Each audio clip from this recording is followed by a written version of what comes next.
allowing us to gather for study this evening. pé ẹ gbà wá láàyè. You are the God of the world. ẹ̀yin ni ọlọ́run ọ̀rọ̀. Minister to our spirit. ẹ bá ẹ̀mí wa sọ̀rọ̀. Strengthen us. ẹ fún wa lókun. Encourage us. Amen. Let the word enter. Amen. Jẹ́ kí ọ̀rọ̀ That náà. it will bear fruit unto righteousness. ọ̀rọ̀ Amen. náà kó wọlé sínú ọkàn wa kó lè so èso òdodo. The Bible says faith comes by hearing, bíbélì ní nípa gbígbọ́ ni ìgbàgbọ́ ṣe ń wá. and by hearing the word of God. ní nípa gbígbọ́ ọ̀rọ̀ Let ọlọ́run. the word of this evening bring forth faith in the name of Jesus. kí Amen. ọ̀rọ̀ ìrọ̀lẹ́ yìí kó mú ìgbàgbọ́ lọ́wọ́. And whatever is harassing us as giants, ohunkóhun tó bá ń halẹ̀ mọ́ wa gẹ́gẹ́ bí òmìrán bring them down, mú Amen. wọn wálẹ̀. and we bless you. à ń yìn yín In Jesus' name we pray. ní orúkọ jésù. Still on Nebuchadnezzar's golden image. orí èrè wúrà nebukadnesari náà la ṣì ń wò la ṣì wà. The character of the king, àwo ìhùwàsí ọba which was the nature of man. èyí tó jẹ́ ẹ̀dá ènìyàn Until man is real and have God's nature, he will begin to bring out that evil nature, that natural tendencies. ó dìgbà tí ènìyàn tí a bá tú ọkàn rẹ̀ dá tó di àtúnbí kí ẹ̀dá ọlọ́run tó lè wọrú inú ẹni bẹ́ẹ̀ láì jẹ́ bẹ́ẹ̀ So ẹ̀dá we see àtẹnìyàn náà one la of máa the gbé things jáde. that makes man animalistic àárí is the fierce anger, ìhùwàsí Anger. ẹranko tó hù àti Envy. ìbínú tó lágbára hatred. ìkórira. These are animals' characteristics that is in man. àwọn ìhùwàsí ẹranko tó wà nínú ènìyàn wọ̀nyí. We want to look at the 3 Hebrew children a fẹ́ wo àwọn ọmọ Hébérù mẹ́ta that were brought to come and bow down. People envy them and they accuse them falsely. tí wọ́n kó wá pé kí Before wọ́n the tẹ king. pé kí wọ́n tẹríba fún èrè ọba. àwọn ènìyàn fẹ̀sùn irọ́ kàn wọ́n níwájú ọba. Ordinarily, it shouldn't be an issue. kò yẹ kó jẹ́ ọ̀rọ̀ kan tá. Man is envious when you are promoted, when you move forward, when you move to the next level. Expect people to envy you and expect attack from people. ṣùgbọ́n torí pé ènìyàn máa ń ṣe ìlara nígbàkigbà tí ènìyàn bá ti ní ìlọsíwájú tó ní ìgbéga tó ní ìtẹ̀síwájú tó bá jẹ́ àwa náà ni ká máa retí irú ohun bẹ́ẹ̀. Not everybody that congratulates you are happy. kì í ṣe gbogbo ènìyàn tó kí ọ kí oríire nínú rẹ̀ Not, dùn sí òun even, tó not kí ọ everybody sí. that even gives you gifts and say congratulations that are happy. kì í ṣe gbogbo ènìyàn tó fún ọ ní ẹ̀bùn yìí pé òun kú oríire nínú rẹ̀ dùn sí nǹkan tó fún ọ lẹ́bùn lé lórí. Is a man to ó jẹ́ envy. ìhùwàsí ènìyàn ni láti ṣe ìlara. So to cut the story short, because you láì have talked fàágùn much about that, these 3 Hebrew children that were nicknamed as Shadrach, Meshach, and Abednego. àwọn ọmọ Hébérù mẹ́ta tí wọ́n fún ní orúkọ Shadraki, Mesaki àti Abednego They yìí. were prayered by the king to deny God. wọ́n gbógun tì wọ́n lọ́pọ̀lọpọ̀ láti ọ̀dọ̀ ọba láti lè ṣe ọlọ́run wọn. And these children choose to be faithful to God no matter what happened. ṣùgbọ́n wọ́n yàn láti jẹ́ olóòótọ́ sí ọlọ́run ohunkóhun yòówù kó ṣẹlẹ̀. They trusted God to deliver them. wọ́n gbẹ́kẹ̀lé ọlọ́run láti gbà wọ́n. And they were determined to be faithful regardless of the consequences. wọ́n sì ti pinnu láti jẹ́ olóòótọ́ láìka ohun tí yóò ṣẹlẹ̀ sí. Which should be a lesson for us, that we should be faithful to serve God whether he intervenes on our behalf or not. eléyìí náà yẹ kó jẹ́ ẹ̀kọ́ fún wa ká jẹ́ a gbọ́dọ̀ jẹ́ olóòótọ́ sí ọlọ́run wa yálà ó dá sí ọ̀rọ̀ náà tàbí kò tilẹ̀ dá sí i. Our eternal reward is worth any suffering we may have to endure first. èrè ayérayé tí a máa jẹ kò lè ṣe kò ṣeé ṣe àkàwé ohun tí a lè Romans chapter 8 tí a lè verse kọ́kọ́ 18. farada. Romans chapter 8 verse 18 will solve that. That the apostle Paul declared that he reckoned that the suffering of the moment cannot be compared with the glory that will appear in us. wípé ìyà ìsinsìnyí a kò lè fi ṣe àkàwé ògo And in tó ń bọ̀ another wá place he tẹ̀lé said, nínú our light afflictions. Whatever happens to us here is a light affliction. ìyẹn ni And pé it is working out God's purpose to take us to glory. ìyẹn ni pé àwọn ìpọ́njú kéékèèké tá a bá ń là kọjá lónìí ó ń ṣiṣẹ́ àti mú ètò ọlọ́run fún ayé wa So ṣẹ ni as a servant of God, gẹ́gẹ́ bí as ìránṣẹ́ a ọlọ́run minister of God, according to Paul talking to his child Timothy, we should be prepared to endure hardship. wípé gẹ́gẹ́ bí ìránṣẹ́ ọlọ́run gẹ́gẹ́ bí alàgbà Paul ṣe ń bá Timothy sọ̀rọ̀ pé a ní láti múra láti farada In fact, the ní languages ìpọ́njú. which we will not be talking about this evening, we have considered that in our meeting as leaders sometimes before coronavirus took over. àti ṣàlàyé èyí tí mo fẹ́ fẹnu báyìí kó tó di That pé we kòkòrò tó are ń fi ayé lògbòlògbò yìí wá soldiers. gẹ́gẹ́ bí jagunjagun àbí ọmọ ogun. And a soldier is ready to die for the cause of which he has chosen. jagunjagun àbí ọmọ ogun ó sì ti ṣetán láti kú fún ohun tí ó yàn láàyò. We are considering Daniel chapter 3, ìwé Daniel orí kẹta 16 to 18 tonight. ẹsẹ̀ ìkẹrìndínlógún sí ìkejìdínlógún la fẹ́ That's wò ní àṣálẹ́ yìí. our study tonight. ohun tí a fẹ́ gbéyẹ̀wò We láṣálẹ́ can yìí. read so that it is there we are going to bring out a few points for our deliberation. Shadrach, Meshach, and Abednego answered the king, "O Nebuchadnezzar, it is not necessary for us to answer you on this point.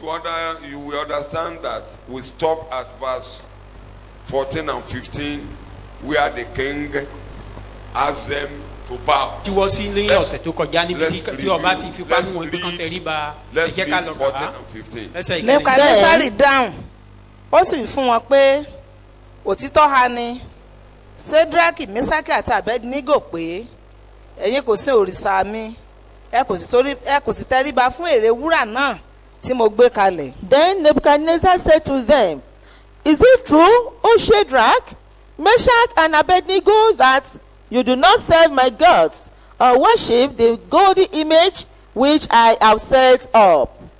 ǹjẹ́ bí ẹ̀yin bá múra pé lé àkókò tí ó wù kí ó ṣe tí ẹ̀yin bá gbọ́ ohùn ìpè fèrè dùrù ìlù orin kàtẹ àti onírúurú orin tí ẹ bá wólẹ̀ tí ẹ bá sì tẹríba fún ère wúrà tí mo yá yóò ṣe gẹ́gẹ́ ṣùgbọ́n bí ẹ̀yin kò bá tẹríba a ó gbé yín ní wákàtí kan náà sọ sí àárín iná ìléru tí ń jó ta lé ọlọ́run náà tí yóò sì gbà yín kúrò lé ọwọ́ mi. Now, if you are ready, when you hear the sound of the horn, pipe, lyre, trigon, harp, dulcimer, or bagpipe, and every kind of music, to fall down and worship the image which I have made, very good. But if you do not worship, you shall be cast at once into the midst of a burning fiery furnace. And who is that God who can deliver you out of my hands? The language that heated or which challenged these believers is that the king declared in a summary language that no God from his hand. There is no God under the heaven that can deliver you from my hand. pé kò sí ọlọ́run kan lọ́run tó That lè was the gbà yín summary lọ́wọ́ of mi. his day. So if Àkójọpọ̀ you don't bow, tó lò nìyẹn. you are gone. You are gone. No pé God tẹ́ ẹ̀ can bá ti deliver you. tẹríba You are already kẹ́ gone. mọ̀ pé ó parí mọ́ yín pé Concluded kò sí you are ọlọ́run kan kẹ́yìn náà kẹ́ fọkàn sí pé ẹ ti kú tán nìyẹn. And the children now answered. Let àwọn us náà read. dá lóhùn wọ́n dá ọba lóhùn. Yes. pé Mo ń gbọ́. Sákì Mẹ́sákì àti Abednego dáhùn wọ́n sì wí fún ọba pé Nebukadnesari kò tọ́ sí wa láti fi èsì kan fún ọ nítorí ọ̀ràn yìí.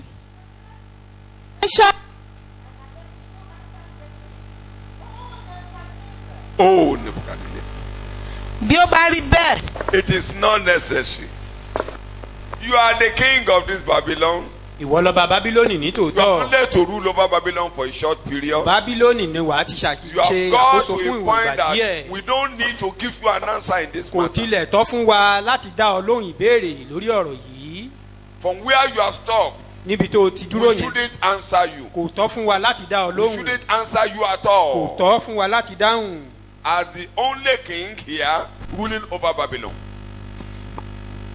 The king ruling over Babylon. ọba tó ń ṣàkóso ní bábílónì yìí You rule over human beings. lórí àwọn ènìyàn ló ti ń And ṣàkóso you are not even ruling over human beings. You are ruling over money and material things. kì í tiẹ̀ ṣe orí àwọn ènìyàn gan ló ń ṣàkóso lé lórí òun ṣàkóso lórí So owó we àti shouldn't àwọn answer you. We dúkìá shouldn't answer kò you. tọ́ Okay. fún wa láti fún ọ ní ìdáhùn If what was said, if you mean it from your mind, tó bá jẹ́ pé ohun tó sọ yìí tó bá ní lọ́kàn ní tòótọ́ that láti there is ṣe no God that can deliver us from your hand. wípé kò sí ọlọ́run kan tó lè gbà wá lọ́wọ́ rẹ If it is true that you determine that you will set off a fire which no God on earth can deliver us from your hand, tó bá ti jẹ́ ní tòótọ́ ló ti pinnu rẹ̀ pé wàá dá iná pé kò sí ọlọ́run kan tó lè gbà wá our lọ́wọ́ rẹ God, whom we serve, ọlọ́run wa tí àwa ń sìn is able to deliver us ó lágbára ó ní ipá from láti your gbà wá burning furnace, kúrò lọ́wọ́ iná ìléru rẹ and He will deliver us á sì gbà wá out of your hand. kúrò lọ́wọ́ rẹ ọba Look at that language.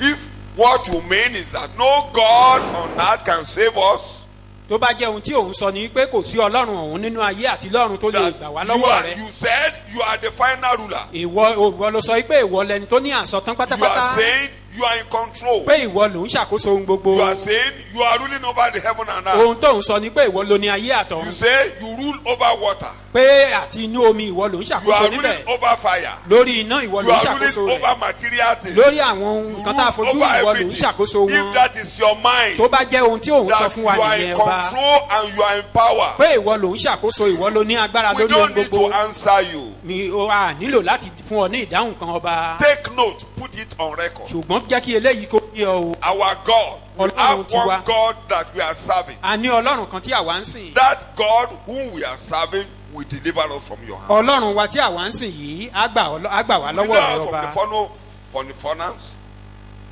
and He will deliver us from your hand. á gbà wá lọ́wọ́ iná ìléru rẹ àti lọ́wọ́ ìwọ ọba gan pẹ̀lú. Read to us.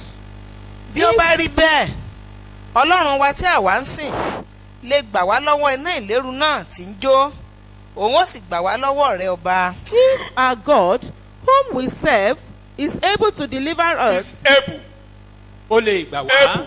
ó ní ipá láti gbà wá able to deliver us, ó ní ipá láti gbà wá able to save us, ó ní ipá láti gbà able to wá rescue us, ó ní ipá láti já wa able gbà to lọ́wọ́ set rẹ us free. ó ní ipá láti sọ wá dòmìnira We have a God that has all ability in His hand. a ní ọlọ́run tó jẹ́ pé gbogbo ipá tirẹ̀ ló ń ṣe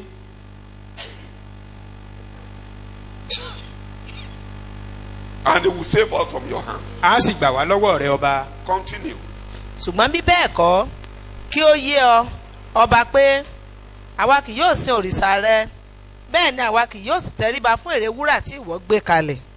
but even if he does not, let it be known to you, O king, that we are not going to serve your gods or worship the golden image that you have set up. This is what we want to look at tonight. ohun tá a fẹ́ wò láṣálẹ̀ yìí He's able, abundantly able to deliver, and to save. Is able, abundantly able to deliver those who trust in Him. is able, He is able, abundantly able to deliver and to save. He is able, abundantly able to deliver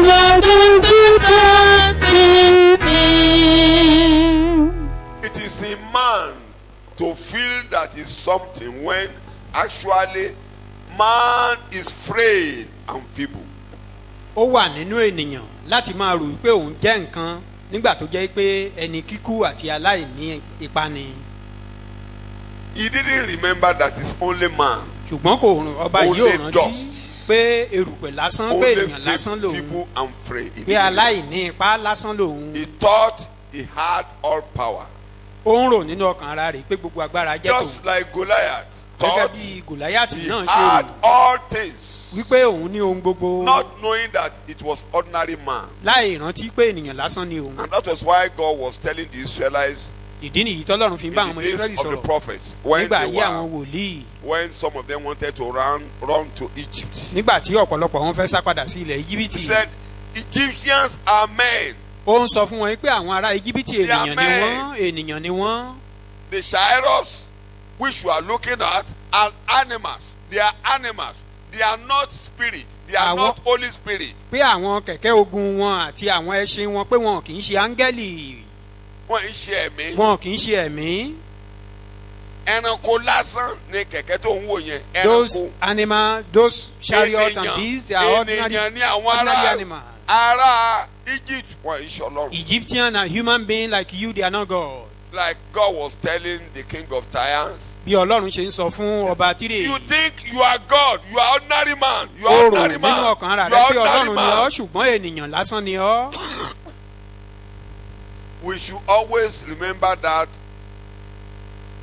in our life on two occasions. One, káwa náà máa rántí ní ìgbé ayé wa ní ìgbà méjì. if you are given an opportunity to be in a seat of honor, always remember that you are man, frail and feeble.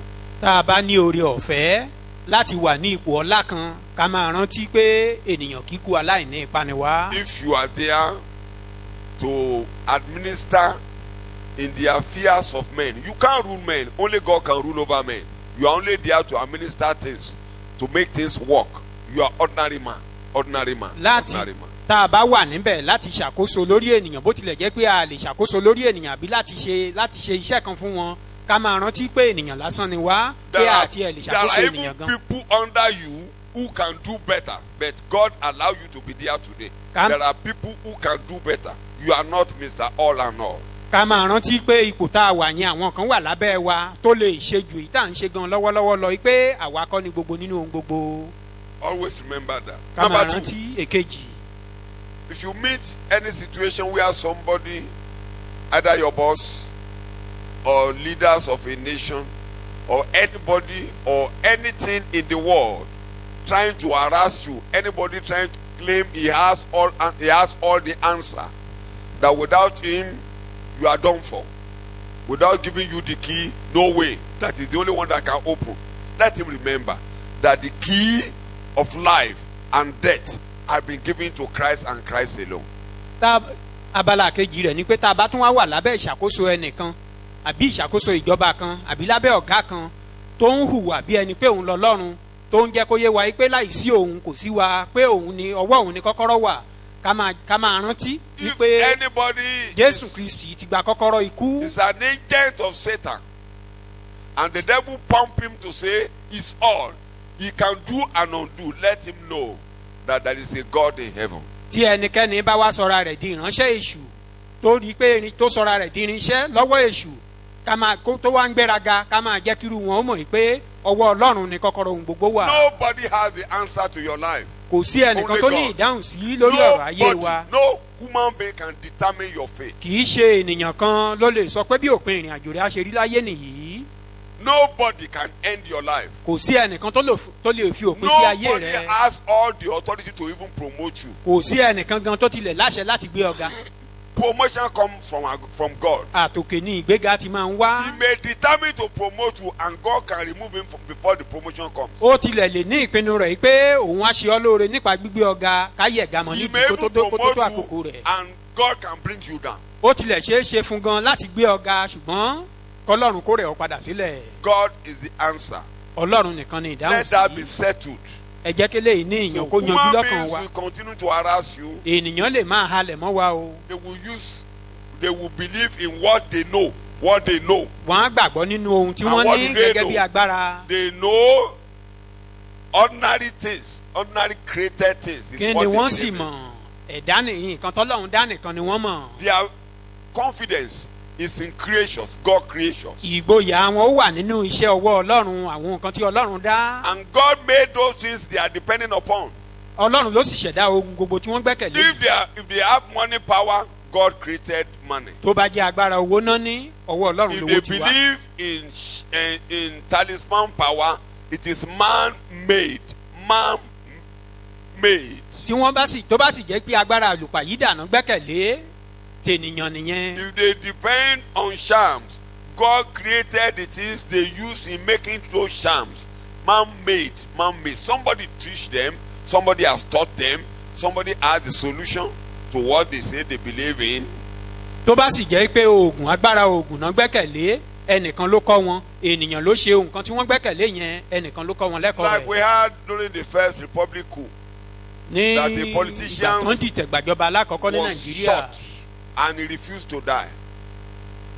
ìkan nínú àwọn olóṣèlú nígbà náà wọ́n One of gbìyànjú the premier was shot wọ́n yìnbọn lù ú ṣùgbọ́n ìbọn ò and he rán refused to die. ìbọn ò rán. And somebody taught them that they should go and remove the ring in his finger. ẹnìkan ló wá sí wọn nígbẹ́rẹ́ ìpàkọ́ yìí pé ó ní òrùka kan ní ẹsẹ̀ rẹ̀ pé kán lọ And kán the bá ti lè moment yọ that ring was removed, he died. nítòótọ́ ní kété tí wọ́n rí òrùka ẹsẹ̀ rẹ̀ yíyọ. So if you believe in powers of anything, it is man-made. God, it is your life is in the hand of God. Only God can take your life. ohun tí mò ń gbìyànjú àti sọ ni pé tó bá jẹ́ pé nínú No man àwọn tá a fojú take rí your life. ló gbẹ́kẹ̀lé ọwọ́ ọlọ́run nìkan ni gbogbo ipá wà ọlọ́run Nobody nìkan can ló lè promote gbẹ̀lé you. It èyí is only God that can promote kò you. sí ẹnìkan tó lè gbé ọ̀gá ọlọ́run nìkan ló ń gbé Your ní ga success is in the hand of God. àṣeyọrí rẹ̀ ọwọ́ Your ọlọ́run ló wà achievement is in the hand of God pé alone. ọwọ́ rẹ̀ tẹ̀ nínú ayé ọwọ́ ọlọ́run This is nìkan ló wà. what these three Hebrew children understood and they believe in it. òye ohun tó yé àwọn ọmọ ebéèrú mẹ́ta yìí tí wọ́n sì gbàgbọ́ nínú rẹ̀ They nìyí. knew this before they came to Babylon. wọ́n ti mọ eléyìí kan tó wá sí bábílónì. And when they came to Babylon, Nígbà tí they wọ́n dé began to Bábílónì. live on what they believe in. wọ́n sì ń gbé ìgbé ayé ohun tí wọ́n gbàgbọ́ So the yìí. purpose of our coming to Bible study is to prepare us to heaven, live on what we believe in preparing for heaven. èrèdí tá a fi ń wá sí ẹ̀kọ́ bíbélì ni wípé ká máa gbé ìgbé ayé ohun tí a mọ̀ ká lè múra wa sílẹ̀ ká máa gbé ìgbé ayé tó ń bọ̀. I was saying family altar this morning. mò ń sọ nínú ìpàdé pẹpẹ I bí mi say láàárọ̀ thank yìí. you, Father, mo ní mo dúpẹ́ lọ́wọ́ rẹ̀ ọlọ́run for taking us. Ẹ kí mi lo léde Yorùbá torí orí mi ò tí gbóyìnbó yẹn jáde pé ìwọ Ọlọ́run mú wa láàrin kirindo nínú gbó elégbèje kọjá à ń gbanú gbó Olódùmarè ń kọjá You help us. lójoojúmọ́ you are the one that lead us through all the wandering à ń gòkè here láńgbòdo and there we are climbing a mountain ṣe mọ̀ pé ìwé Fágúnwà ni that is from one tẹ́ ẹ author bá ka ìwé Fágúnwà Baba ìrìn àjò Fagunwa. onígbàgbọ́ nínú ayé the journey lọ of a sọ́run. believer kódà in this world to pilgrim heaven. progress ní igbó Olódùmarè ní ògbódú ọdẹ nínú igbó Irúnmọlẹ̀ ògbójú ọdẹ kìrìsìtẹ́nì ní ògbójú ọdẹ yẹn nínú igbó.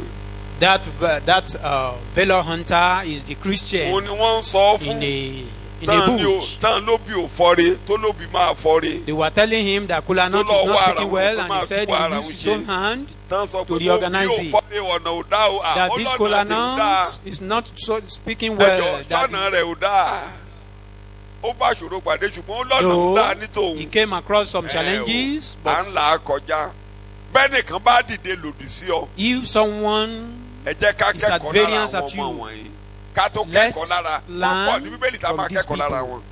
there are But so àwọn many mẹ́ta people yẹn la that we fẹ́ can wò learn lálẹ́ yìí. from them from the Bible, but we are looking at these three Let's look at Hebrew it children little by today. little. ẹ jẹ́ ká máa wò ó ní sísẹ̀ntẹ̀lé. Point number 1, kókó àkọ́kọ́ níbẹ̀ it be so. bí ó bá rí bẹ́ẹ̀ If you King Nebuchadnezzar, ìwọ ọba you have Nebukadnezar now yìí decided ó ti pinnu that there wàyí is no God in heaven on earth that has ability to save man from your hand. pé kò sí ọlọ́run kan láyé àti lọ́run tó lè gba ènìyàn lọ́wọ́ rẹ ọba.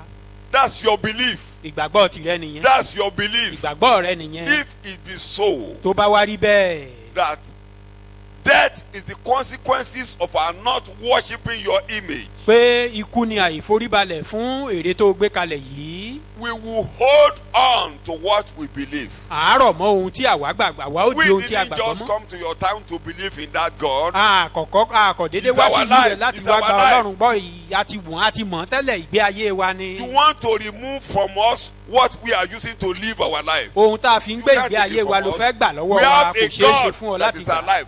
You A ní said, Ọlọ́run tó wà no láàyè. God is able. We have a God that is able. ìwọ ló sọ pé kò sí ọlọ́run tó lè gbà wá ṣùgbọ́n àwa ní ọlọ́run tó ní But ipá you are láti gbà saying, wá. no God in heaven and earth. pé kò sí ọlọ́run ìwọ ló ń sọ But pé kò sí ọlọ́run tó our lọ́run own àti God, láyé ṣùgbọ́n our ọlọ́run own tiwa God, ọlọ́run tàwa Our own God ọlọ́run tàwa will deliver us á gbà wá lọ́wọ́ rẹ ọba from the fiery burning furnace. kúrò lọ́wọ́ iná And ìléru not rẹ only tó burning dá furnace, it will deliver us from your hand. kì í ṣe lọ́wọ́ iná ìléru rẹ nìkan Do you àti lọ́wọ́ have ìwọ a ọba God kan that can deliver you also? ìwọ náà ṣé o ní ọlọ́run tó lè gbà ọ́ bí You have a God that has an answer. ṣé o ní ọlọ́run tó ní ìdáhùn When sí people, there is no way. Do you have a God that can make ways in the wilderness? nígbà tí ènìyàn bá ní kò sọ́nà ṣé o ní ọlọ́run tó ń lànà You nínú have a aginjù God that made way on the Red Sea to ṣé ẹ pass. ní ọlọ́run tó ń lànà nínú òkun pupa láti rìn kọjá. Is your God able to solve this present problem? ìjẹ́ ọlọ́run rẹ ṣé ó ní ipá láti yanjú ìṣòro tó ń là kọjá lọ́wọ́lọ́wọ́ yìí. Ṣé ẹ rí kókó tá à ń sọ yìí? the point we are Tá a bá rí emphasizing kókó on tó máa ń fọ́ mi lórí. if I have any challenging point like this Kódà tí mo máa ń I then má at bínú ẹ̀yin times speak obìnrin. like man Màá ní níbi tẹ́ ẹ bá dé yẹn. at that Màá point ní kóbìnrin àtọkùnrin let man and kán máa woman tọ̀ báyìí kán máa rìn lọ. let Jẹ́ ká them wẹ̀ ní tó be máa tọ̀ bára. and let's see who will be that body. Ẹ mọ̀ pé tọkùnrin bá ń rìn lọ báyìí tó bá tọ̀ ó lè di kíní ẹ̀ mú á máa tọ̀ lọ. Obìnrin ò lè ṣe é. it is easy for a Obìnrin á tọ̀ man bára, obìnrin to be gbọ́dọ̀ wá bí tó urinating máa and tọ̀, then tó máa tọ̀ and bára. walking but it is Mo ní a jẹ́ bit kó difficult for màá a ní jẹ́ woman. kó mo ti lo láwọn ibìkan tó rí mi gbé náà. I've used Ó máa ń that bí mi nínú. language in some Kéèyàn máa areas sọ where pé I was inspired. òun lòun ní ìdáhùn sọ̀rọ̀ ayé mi. For somebody Òun to lòun be ní saying he ìdáhùn has sọ̀rọ̀ an ayé answer rẹ̀. for my life or for your life. Nǹkan tó bí wọn nínú níbẹ̀ yẹn. That is what make them Ó to be gbọ́dọ̀ filial. ọ̀run onígbàgbọ́ kan nínú. It must give you some Kẹ́ẹ̀nìkan sọ pé concern òun ti ṣe pa. for somebody to be saying he has finished it. Bóyá ò lálàá. Maybe you had a dream. Bóyá ẹnìyẹn sọ lójú àlá. Maybe that person said it in Bóyá ó the sọ dream. fún ọ lójú ayé pé Maybe lórí said eléyìí it àwa even ti ṣe in pa. life. That upon this we've settled everything. Is your God able? Ṣé Ọlọ́run rẹ ní ipá? That's the question facing us tonight. Ìbéèrè tó ń kò wá Is your lójú God ìrọ̀lẹ́ yìí able? nìyí. Ṣé Ọlọ́run wa ní ṣé ó Is ní your agbára? God able? Ṣé Ọlọ́run wa lè ṣe Is é? your God able? Ṣé Ọlọ́run wa lè ṣe I don't é? want to go into so many examples in Mi ò my fẹ́ máa lọ sínú that ọ̀pọ̀lọpọ̀ have àpẹẹrẹ. made me to orí mi á gbé náà ní inú mi á dìde á dìde. I always been inspired when I come to all this kind of Kò junctions. sóní ìgbàgbọ́ kan tó máa gbọ́rú èdè tí tó bá lò yẹn. No believer will hear this Mama type of Agbe. language and will be shivering Ìwọ lọ bá. that you are the king. O king. Ó ní ta ni Ọlọ́run náà? He said, who is that God? Ta ni Ọlọ́run náà? Who is that Ta ni God? Ọlọ́run náà? Who is that God? Is Jesus alive? Ṣé Jésù wà láàyè? Think well. Is he alive? Ronú kó o tó dáhùn. Ṣé Jésù wà láàyè? Is he really alive? Ṣé ó wà láàyè ní tòótọ́? Bow your heads. Ẹ̀rí rẹ̀ bá. Tó bá ní nǹkan tí èṣù fi ń dẹ́rù bá ọ́. If there is anything that Wọ́n Satan láwọn is ìṣòro tó ń using dàbẹ́ to ni pé threaten bó o ṣe you, máa bá yé alẹ́ ẹ̀rọ lè if there is anybody that is threatening you that this is how you continue pariwo your yẹn life, síta pé I cried have a aloud. God. Ọlọ́run tí èmi ń sìn. Cried aloud Ọlọ́run tó that the gbé God Jésù I dìde yóò worship, yanjú ọ̀rọ̀ mi. God that raised Jesus will settle my Ọlọ́run case. tó gbé Jésù dìde yóò yanjú ọ̀rọ̀ mi. God that raised Jesus will settle Mo my ní case. Ọlọ́run tó wà I láàyè. have a living Mo ní God. Ọlọ́run tó gbé Jésù dìde I kúrò have lóògùn. God that raised Nípa ẹ̀jẹ̀ Jesus májẹ̀mú from death ayérayé. through the eternal blood of covenant.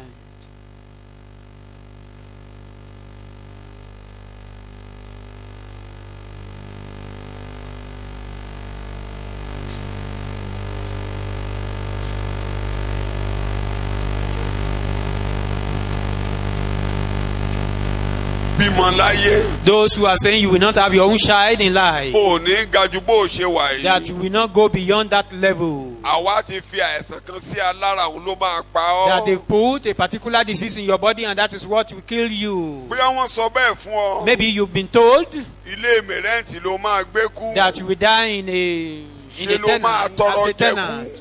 that we continue to beg for food. tán bá ti sọ bẹ́ẹ̀ lórí ọ̀rọ̀ rẹ. If anyone has proclaimed that on ohun your tí issue, ènìyàn bá sọ lórí ọ̀rọ̀ rẹ. whatever man has proclaimed on your issue, àwa ní ọlọ́run kan tó we lè gbà have a wá. God that can deliver us. ọlọ́run tó gbé jésù olúwa dìde kúrò God nínú that òkú. raised Jesus from the nípa ìjẹ́ dead májẹ̀mú ayérayé. through the blood of the covenant.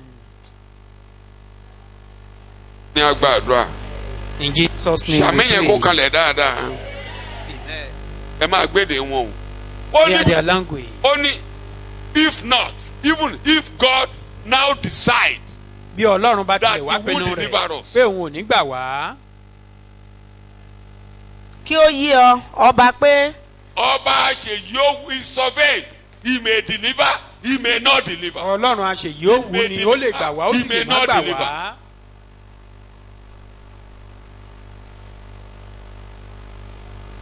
pé màá tó padà sí gbóòórù mọ́lẹ̀. That I will return pé to the màá tó yàrá shrine. wòlíì lọ. That I will return to the prophets. pé màá tún wá máa dẹ́yẹ sí nìyẹn màá máa mẹ́nìkan lájẹ pé wọ́n That wà I will lórí be ọ̀rọ̀. witch hunting. That somebody God say may witch. decide to leave me like this without doing anything about my case. Ọlọ́run lè pinnu láti I fi won't mílẹ̀ sí change my eléyìí láì mind. ṣe ohunkóhun.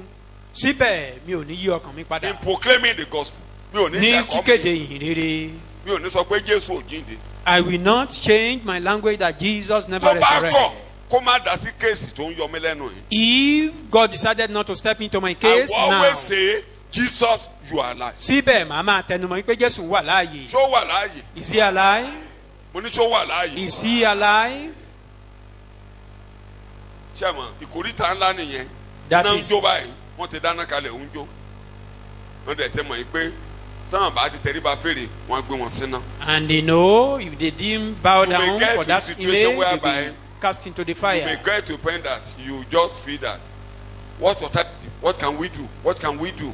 Nínú What can we ìrìnàjò do? wa náà a lè dé ìkórìtà yìí pé kí ló kòró kù ló tá a ń jà fẹ́ ní gbòòrò ṣe. kòrónà á ní ó ń jà ní gbòòrò yìí. They said coronavirus mi ò ní is kó jà o in the town. I'm not saying they are lying.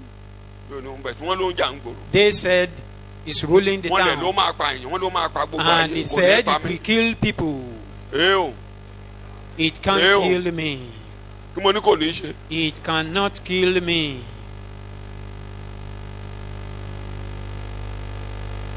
olórí orílẹ̀-èdè Tanzania tó kú láìpẹ́ yìí The former president of he was Tanzania. a committed Roman Catholic Ẹni tó farajì. tí ẹ̀kọ́ wa gan ò yé Ní- dáadáa.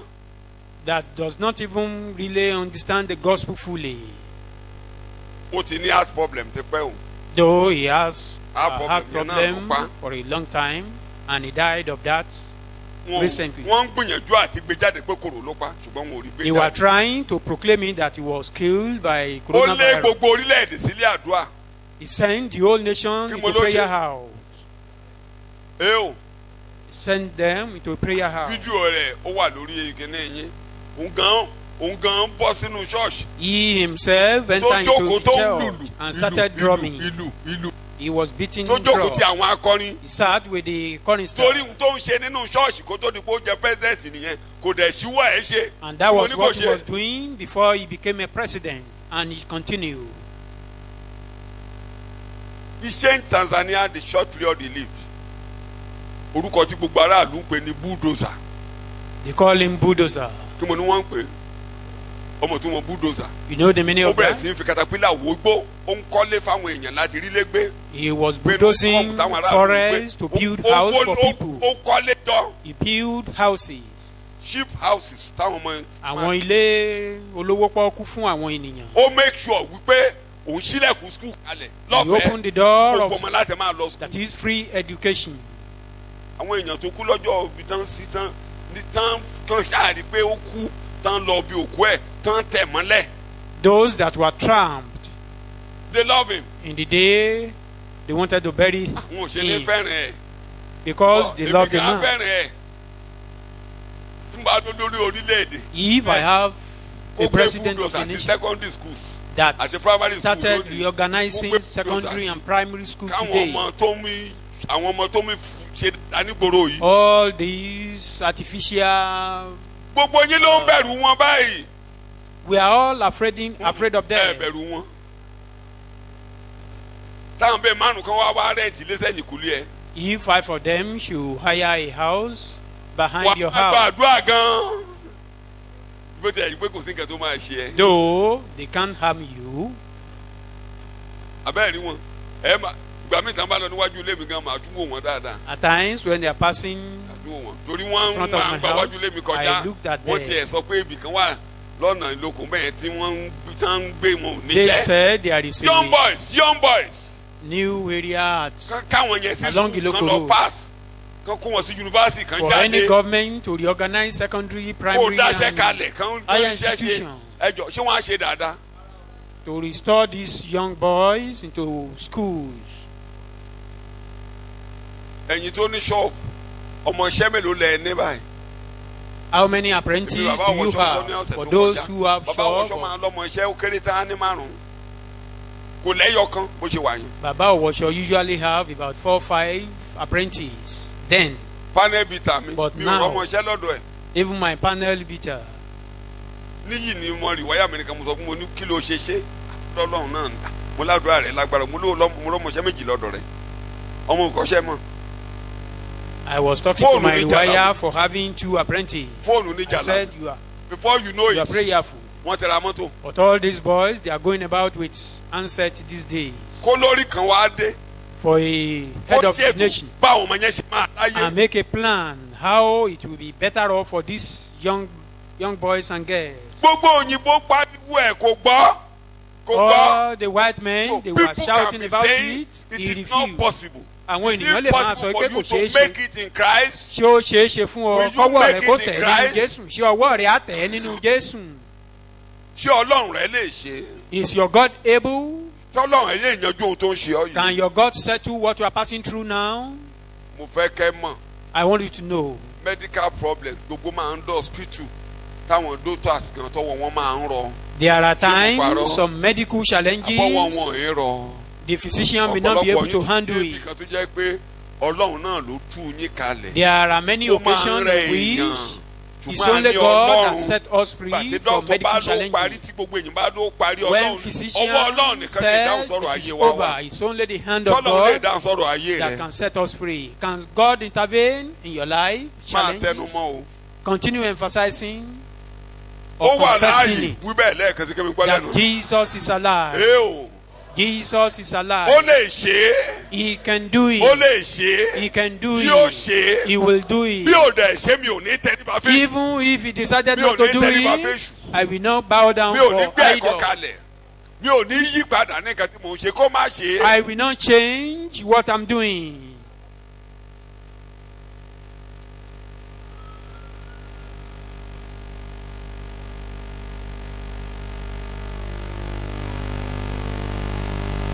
ní orúkọ Jésù Kristi Olúwa wa ní àgbàdúrà. In Jesus' name, our Lord, we pray. if not Bí bẹ́ẹ̀ kọ́, àwa ò ní tẹríba we will not bow down. we won't serve your. A nísìn èrè rẹ yìí. ibi ìlà tí máa ń mọ nǹkan tí èèyàn gbàgbọ́ At this junction, we normally know who is who. kọ̀rọ̀ tó dé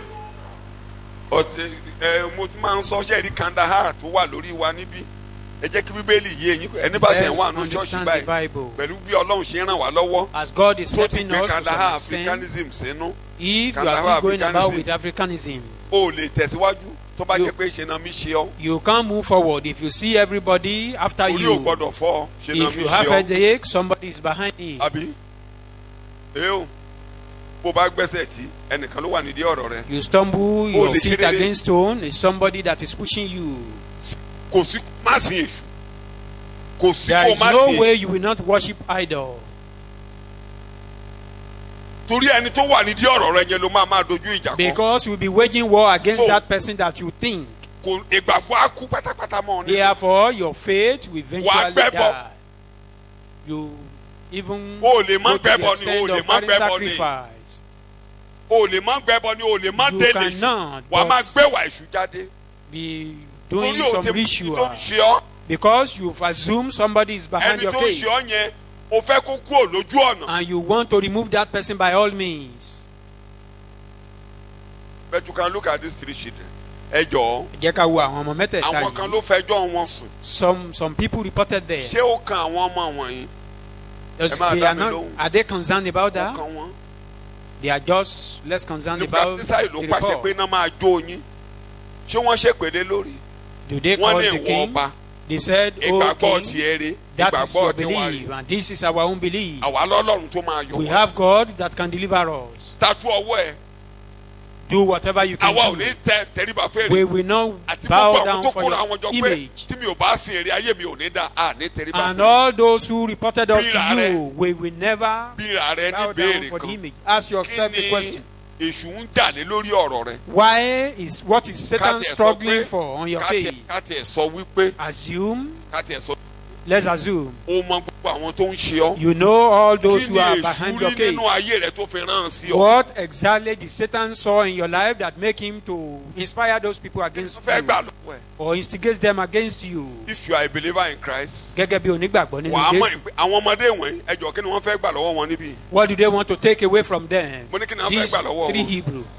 kí ni wọ́n They fẹ́ are gbà faith. lọ́wọ́ wọn kán má sin lọ́hùn mọ́ For them to forsake their gbogbo ohun God. tí ó bá ń ṣẹlẹ̀ sí ọ láyé Whatever téṣù is bá ní happening òkú to kan tó you máa gbé tí ọ today, láyé ni pé kó má ṣe gbàgbọ́ kó the, gbé Jésù kalẹ̀ the greatest of all délé. war against you is Kó for you délé. to forsake God, kó to dàbí become èèyàn satanic lásán and kó become máa just ṣe bí ara ordinary ayé ṣe ń ṣe and behave like the tó bá people dẹ̀ of tó wá ń God. ṣe bí ara ayé ṣe ń And ṣe the inú moment you church start, ó ti délé you start that, Ọlọ́run ò you ní mọ̀ become ọ́ devilish. You become unknown to God. shout hallelujah Eke hallelujah. so resolve it in your mind Jẹ́ kó kalẹ̀ lọ́kàn rẹ. ogun tó bá ti dé sí ọ bí onígbàgbọ́ That whatever Ọlọ́run comes across mi your yóò way yọ mí. as a believer, that Bí ò my dẹ̀ God yọ is mí, able to deliver me. bí ò yọ mí And if he refuses to do mo that, mọ̀ ọ̀rọ̀ rẹ̀ pé àwọn ajogún ìgbàlà wọn ò lè ṣe aláìkọjá láàrin kí ni mo pè é I know those who the inheritor of faith, they cannot but pass through some challenges. tí ẹ bá Or ti rí ìwé difficulty. yẹn ní library ẹ lọ ka Pilgrim Progress ẹ ka òyìnbó rẹ̀ èyí tí ẹ bá gbóyìnbó Pilgrim ẹ Progress. lọ wá igbó ògbójú ọdẹ nínú igbó ìrúnmọlẹ̀ tí ẹ bá tún rí ìrìnkèrindò nínú igbó elégbèje ọmọ ìyá ni wọ́n bẹ́ẹ̀ bá tún rí igbó Olódùmarè ọmọ ìyá ni wọ́n mẹ́tẹ̀ẹ̀ta yẹn ọmọ Those ìyá ni three books is just like a Christian pilgrim. ó máa bí àwọn tó ń túmọ̀ àwọn ọ̀kàwé tó wọ́n wá kàwé lẹ́yìn Fágúnwà wọ́n ní Fágúnwà was too religious but wọ́n ní Wọ́n ní ó ti ti ẹ̀sìn bọ̀ ọ̀rọ̀ tirẹ̀. ìdí o lè ṣe Yorùbá tó o bá ṣe Yorùbá lọ sí yunifásitì If you lónìí study tó o Yoruba bá in higher kàwé Fágúnwà institution, o mọ̀wé if you don't read any of Ìmọ̀ ló his ṣe. book, it means you are not Ew. yet okay. tó o bá kà o mọ̀wé o That is, you Oh, cannot lè but gbóyè. read one of his books. bí ẹni tó lọ yunifásitì tí o ka Shakespeare ni It's kò just lè like gbóyè. somebody going to university Kò lè without gbóyè. reading Shakespeare. tó o bá ti kàwé Fágúnwà o lè gbé ṣùgbọ́n wọ́n ní kìkì ọ̀run ní tiẹ̀ ó ti He gbogbo said nǹkan lọ́nà ọ̀run he's heavenly kò minded. pé lọ́run o kí mo ní kò ṣe ṣùgbọ́n wọ́n mọ̀ pé ọ̀run ló ń sọ̀rọ̀ nípa ẹ̀ They knew that he was talking about heaven. kí ni mò ń mú jáde ìrìn What am àjò I lẹ́wà trying o to bring out? We are on the Olùmúlẹ̀ wà. journey. mo ní mo lẹ́wà We are on the journey. mo ní mo lẹ́wà We are just a sojourner. kì í ṣe gbogbo ìṣòro ló lè yanjú It's not all our Èmi lè problems má that can yanjú be nínú settled. ayé. Some may not be settled till we departed from this ṣùgbọ́n world. ọ̀gọ̀rọ̀ ló máa yanjú But majority of them will be Ìtumọ̀ taken kí care ni? of by God. ṣùgbọ́n ẹ jẹ́ kékeré kan wọnú yín lónìí kó máa run yín nínú Let something be in ẹ you jẹ́ kó máa today. fún yín ní ìpèníjà ẹ ṣe pé kí Let ẹ it má tún tọ́ challenge sẹ́nikẹ́ni you. lórí ẹ̀ sẹ́nìkan bá ti ń gbé ìjà kalẹ̀ láàrin Ọlọ́run rẹ àti wọ pé o ní kọjá bí ṣé wọ ṣé wọ. If somebody is Tàbí tó bá accusing ti your gbóyà, God that your ó sọ God pé is not able to wọ́n ti do ṣe something, pa. or that person is so ìyẹn bold and gan-an is ni kó saying wá fìdìde lórí ẹsẹ̀ rẹ pé that they've settled everything, that Ta if they ló ṣe finish pa? it, that should inspire you that who is that person that finish it? kí ni mo ta ló lè ṣe nǹkan pa Who can finish something? èèyàn It's only God. èèyàn Only ara ẹ̀ náà ń God. kà yìí òfin Médíà àti Páṣíà The Lord of tí Media and ẹnikẹ́ni kò lè ṣe Persia, kéde. whom no man can change. ṣùgbọ́n níbí báyìí wọ́n reverse àbí wọn ò But reverse. here, the a máa law kà was débẹ̀ lọ́sẹ̀ tó reversed. ń bọ̀ wọ́n reverse. àkọọ́lẹ̀ ènìyàn Man document. lórí ayé rẹ̀ á dasán. Any wrong document by man upon ìwọ our ló máa gba life will ìpèníjà be yẹn tó máa lọ rendered wájú useless. Ọlọ́run. You are the one that will be tó bá ti inspired. jẹ́ ènìyàn ló wí bẹ́ẹ̀ kò If ní that ṣe. if it's man that speak it or tó bá say jẹ́ ìwọ it, Ọlọ́run gan ló sáìn rẹ̀. even if you got Rántí sign ẹbọ. it, remember èdè tèmi máa ń lò the ní. sacrifice. tí wọ́n lọ́run torí òun tẹ́nì wí. What Ọlọ́run this gan bá man pinnu pé kò pronounced, ṣe fẹ́ ṣeré. even if Àwẹ̀ you bàbá, God decided wàá that change this is how you will mind do yẹn. it, wọ́n ti kọlù ọ́. you God, you wọ́n have ti to change kọlù your ọ́. mind. wọ́n láwọn ló ṣe Somebody pa has so kì stepped í ṣe upon wọ you. kì í ṣe wọ mọ́. They said Wọ́n that the láwọn one ló that ṣe. did it is not you. àbí wọ́n láwọn ló ṣe. They said they did it. wà wá fi hàn pé ìwọ Ọlọ́run ò rán èṣù sí mi. Then Oh, you let right, God know ènìyàn that sí you God mi. will never send enemy or Jésù man bẹ to lọ́wọ́ me. ọ̀tún àbí bẹ́ẹ̀ As kọ́. long as Wọ́n wá Jesus fi àrán remain in the right pé ó ti hand, gba ago ìkorò ago ìbínú kúrò ní ọwọ́ mi. remind God that He has taken away the cup of wrath Ìwọ ló máa from your proof hand. yẹn. You take care of that. so ọkàn wọn ẹlẹ́ ọkàn wọn balẹ̀ sẹ́ni tí wọ́n They are gbàgbọ́. very, Ọlọ́run mi máa ń they ràn are wá rest lọ́wọ́. assured. May Holy Spirit help us.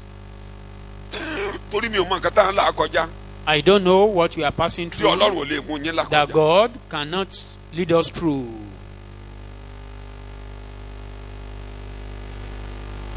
Shout hallelujah.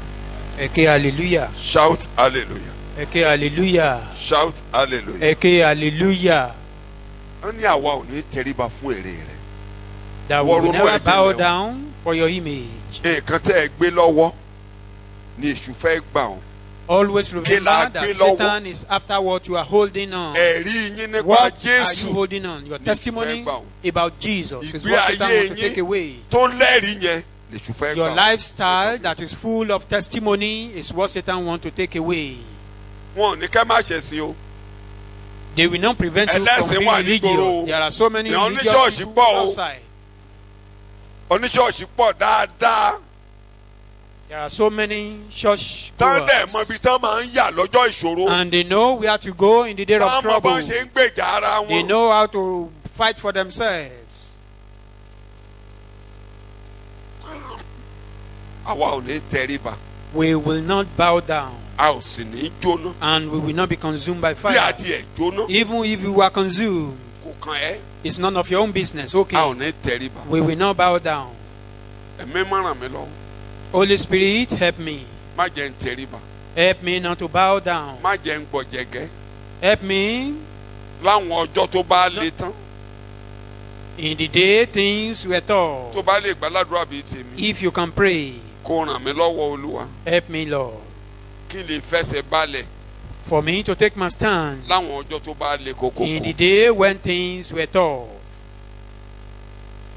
ní orúkọ Jésù Kristi Olúwa wa ní agbàdúrà.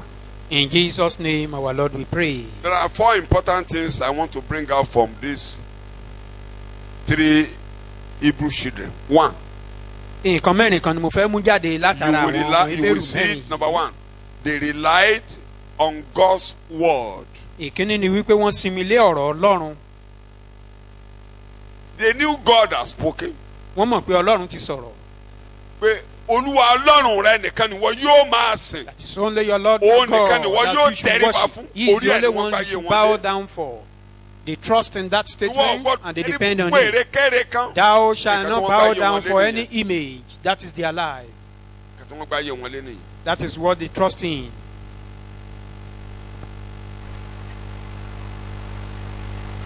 The- Their tó jẹ́ case pé was indeed tough. òrìṣà ló kó àwọn wọ̀nyí lọ sí Bábélì. It was idol that brought these Idolatry. people, or idolatry that brought these people to Babylon, or took them to Babylon. And for people, some of them to stand out against idolatry. Àti pé fún God was honored. lára wọn kan tí lè dúró lòdì sí òrìṣà àbúọlá fún Ọlọ́run níbẹ̀. If they could still remember Tán bá sì lè rántí that they have a God that had spoken. pé wọ́n sì ní Ọlọ́run kan tó ti sọ̀rọ̀. Let me give you some 2 examples Ẹ jẹ́ kí n fún wa ní àpẹẹrẹ of bíi mélòó things kan that appears impossible àwọn One. ohun tó dàbí ẹni pé ó ṣòro láti ṣe. In Luke chapter 5, Nínú Lúùkù orí karùn-ún, Peter was at the seashore, and normally it was in the night. They normally catch fishes. When they Pétérù go, wà létí omi lálẹ́ ó ń pẹja. fish come out in Torí the pé night, òru náà lẹja máa ń jẹ nínú odò. Wọ́n sábà máa ń jáde sí bèbè odò. but they labored all night, Ṣùgbọ́n lọ́jọ́ ilé yìí wọ́n ṣe wàhálà and títí tí gbogbo they, òru. they found nothing. Wọn ò rí ohunkóhun mú. And in the morning, Nígbà tó di àárọ̀, Jesus met them. Jésù ń bá wọn pàdé níbẹ̀. They were washing their nets, Wọ́n ń fọ àwọn and they were ohun èlò preparing pẹja to wọn. go home. Wọ́n múra àti lọ sílé That today, no success. pé àrí nǹkan kan mú lónìí Everything o. had failed. Pé gbogbo rẹ̀ ti dojúrú. And Jesus told them, Jésù wá sọ fún wọn. dip your net. Ẹ ju àwọn yín sí odò. Look at the language. Ẹ lo ẹ wo We have èdè yẹn o. labored all the night, A ti fi gbogbo òru and we ṣiṣẹ́. have got nothing. A sì rí ohunkóhun. But because you have spoken. Ṣùgbọ́n nítorí ọ̀rọ̀ rẹ torí pé o ti sọ̀rọ̀. Luke 5. Ìwé Lúùkù 4, orí 5, 6, karùn-ún 7. Let's ẹsẹ̀ go clearly. ìkẹrin sí ẹsẹ̀ bí ó sì ti ìkeje. dákẹ́ ọ̀rọ̀ yìí sọ Bẹ́ẹ̀ni. ó wí fún símónì pé tì í sí ibú kí o sì ju àwọn yín sí ìsàlẹ̀ fún àkópọ̀ símónì sì dáhùn ó sì wí fún un pé olùkọ́ni gbogbo òru àná ni àwa fi ṣiṣẹ́ àwa kò sì mú nǹkan ṣùgbọ́n nítorí ọ̀rọ̀ rẹ ìbí ò ju àwọn náà sí ìsàlẹ̀. Òtítọ́.